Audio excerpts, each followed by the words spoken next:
नमस्कार, NaukiNews.com में आपका स्वागत है। मैं हूं गिरिजेश वशिष्ठ। आज मैं बात करने वाला हूं कोरोना वायरस पे कुछ अलग।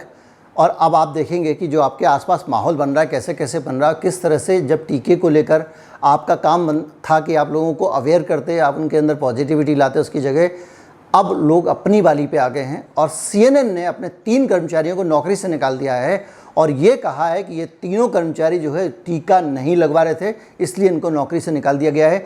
ये बताता है कि किस तरह से डेस्परेशन है टीकाकरण को लेकर लोगों के अंदर, ख़ास तौर पे जो लीडरशिप है, जो और अलग अलग कंपनियों के हेड हैं। जब सरकार, अमेरिका की सरकार कह रही है कि टीका मैंडेटरी नहीं है, जब वो ये कह रही है कि टीका मैंडेटरी इसलिए नहीं किया जा सकता क्योंकि वो अभी रिसर्च फेज़ में है, अभी उसका ट्रायल कंप्लीट नहीं हुआ है, वो इमरजेंसी अप्रूवल के लिए लाया गया है, तो ऐसी स्थिति में CNN जैसा बड़ा संस्थान अगर ये फैसला लेता है तो क्यों लेता है, इसको समझने की ज़रूरत है।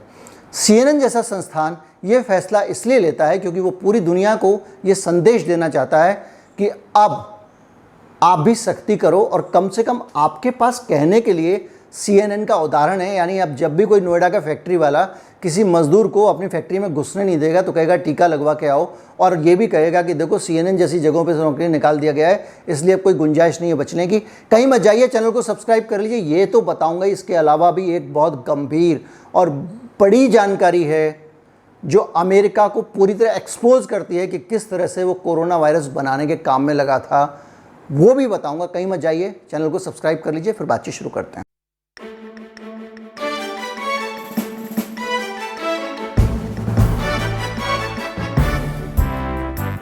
2008 में एक रिसर्च छपाई है, राइटर ने रिलीज किया है रिसर्च, और ये सजेस्ट करता है कि साइंटिस्ट जो है अमेरिका के, वो 2008 में ही इतने काबिल थे कि वो कोरोना वायरस बना सकते थे।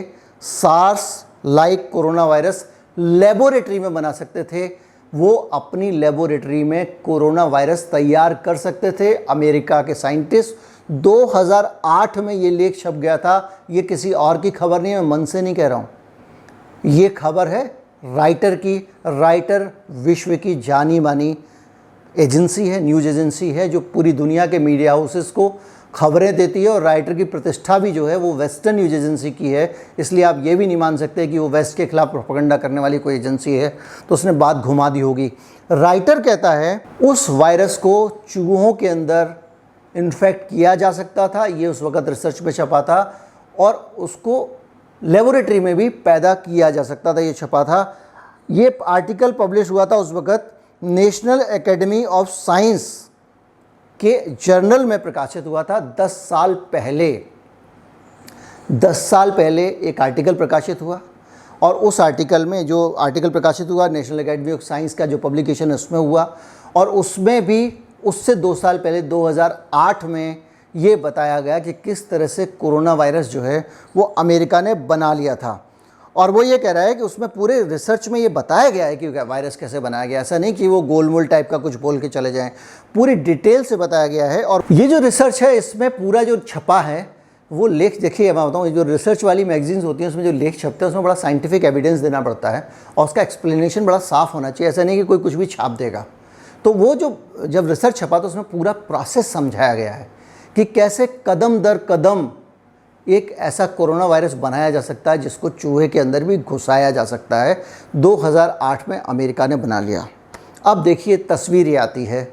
मैं अगर बोलूँगा कि अमेरिका ने बना लिया तो आप बोलेंगे साहब चीन ने बनाया है, अमेरिका का नाम क्यों लगा रहे हो। मैं उसका जवाब में आपको बोलूँगा कि चीन और अमेरिका के बीच में कुछ ही चल रहा है। अमेरिका से पैसे वुहान लैब को जाते हैं, ये फैक्ट है, आ चुका है सबके सामने, आ चुका है ना, टेलीफोन रिकॉर्डिंग के ज़रिए आ चुका है, ये खुलासा हो चुका है। अब मैं आपको आगे क्या बोलूं, आगे मैं आपको ये बोलना चाहता हूं कि किस तरह से अमेरिका जो रिसर्च कर रहा है वो ही रिसर्च वुहान में हो रही है, चीन में। वो ही रिसर्च जिसमें कोरोना वायरस बनता है और वो आदमी को नुकसान पहुंचा सकता है, वहाँ चूहे में या चमगादड़ में। और दोनों ही मैमल्स हैं। मैमल्स मतलब स्तनपायी हैं, एक ही तरह के जीव हैं, और मनुष्य भी स्तनपायी है। तो तो ये चीज़ अपने आप में ये बताती है कि किस तरह से कोरोना वायरस को लेकर ये सारे देश हम सबके साथ में बढ़िया तरीके से मानवता के साथ में खेल रहे थे। अब बहुत सारी चीज़ें आती हैं जो आप अनुमान लगा सकते हैं, बहुत सारी हाइपोथेटिकल बातें हो सकती हैं जो लगातार लोग करते रहते हैं, तो भाई हम भी कर सकते हैं। क्या ये मुमकिन नहीं है कि अमेरिका ने चीन के साथ साठगांठ करके इस वायरस को फैलाया हो और पूरी दुनिया की इकोनॉमी को कोलैप्स करने की कोशिश की हो? क्या ये मुमकिन नहीं है कि भारत जैसे देश जो बहुत तेज़ी से जिनकी अर्थव्यवस्थाएं उभर रही थी, उनकी अर्थव्यवस्था को कोरोना वायरस के ज़रिए डाउन कर दिया जाए? इसके पीछे कारण है क्योंकि बहुत सारे देश दूसरों के खिलाफ साजिश करते हैं। आपको याद होगा कि जब कोरोना वायरस का दौर आया तो ओपेक कंट्रीज़ ने अपना उत्पादन कम कर दिया था, और उत्पादन इसलिए कम कर दिया था, ये बताने के लिए कम कर दिया था कि कम से कम जो है पेट्रोल का दाम बैलेंस बना रहे, वरना बहुत बुरा हाल हो जाएगा। उसी बीच में ओपेक प्लस कंट्री का रूस तेल के दाम गिराता चला जाता है, और वो तेल के दाम इसलिए गिराता है कि उसको लगता है कि अमेरिका में जो तेल कंपनियां हैं वो तो प्राइवेट सेक्टर की कंपनियां, उनको तो सरकार का सपोर्ट नहीं है, हम तो कंपनी को घाटा होगा तो सरकार से पैसा दे देंगे, लेकिन एक बार अगर अमेरिका ऑयल मार्केट में गिर गया तो हम उस पर कब्जा कर लेंगे। तो इस तरह की अंतर्राष्ट्रीय साजिश होती रहती हैं। कोरोना फैलाओ, उसके बाद में 2-4 अर्थव्यवस्थाएं डूब जाएं, उसके बाद अपना झंडा बुलंद कर लो।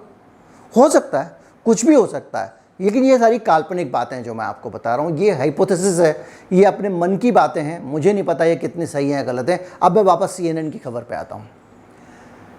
पूरी दुनिया में ये कैसे चमत्कार हो रहा है कि सरकार ऑफिशियली कागज पे, पत्रे पे, रिकॉर्ड पे कह रही है कि टीका मैंडेटरी नहीं है। सरकार के अपने अधिकारी, सरकार के अपने लोग और जो सरकार के संरक्षण में समाज को दिशा देने वाली संस्थाएं हैं जैसे CNN है, वो ज़बरदस्ती टीकाकरण कर रहे हैं। इन सारी चीज़ों के बीच में लेके आपको ये ज़रूर लगता होगा कि कुछ ना कुछ गड़बड़ है, और वो गड़बड़ क्या है ये समझना पड़ेगा, क्योंकि CNN को अपने जो कर्मचारी है उसके शरीर पर ऐसा कोई अधिकार नहीं है कि वो उनको ज़बरदस्ती कोई इंजेक्शन लगवा सके या उनकी सर्जरी करा सके या कोई भी इस तरह की चीज़ उनके ऊपर लागू कर सके। ज़बरदस्ती पकड़ के गोली भी खिलाने का अधिकार CNN को क्या दुनिया के किसी मालिक को नहीं है। हर शरीर के, मनुष्य के शरीर के ऊपर उनका अपना अधिकार है, ये स्थापित सत्य है। इसमें मतलब कोई नई बात नहीं कह रहा हूँ, लेकिन उसके बीच में CNN का ये फैसला आता है, ये अपने आप में बड़ा फैसला। और मेरा मानना यह है कि इस तरह के फैसलों की आलोचना होनी चाहिए। जिस सरकार की जिम्मेदारी बनती है, सिस्टम की जिम्मेदारी बनती है कि लोगों को टीका लगाने के लिए प्रेरित करें, उसके लाभ बताएं, ना कि ज़बरदस्ती उनकी छाती पे चढ़ के इंजेक्शन लगा दें। उम्मीद करता हूँ वीडियो आपको पसंद आया होगा, ज़्यादा से ज़्यादा लोगों तक पहुँचाएं। नमस्कार, जय हिंद।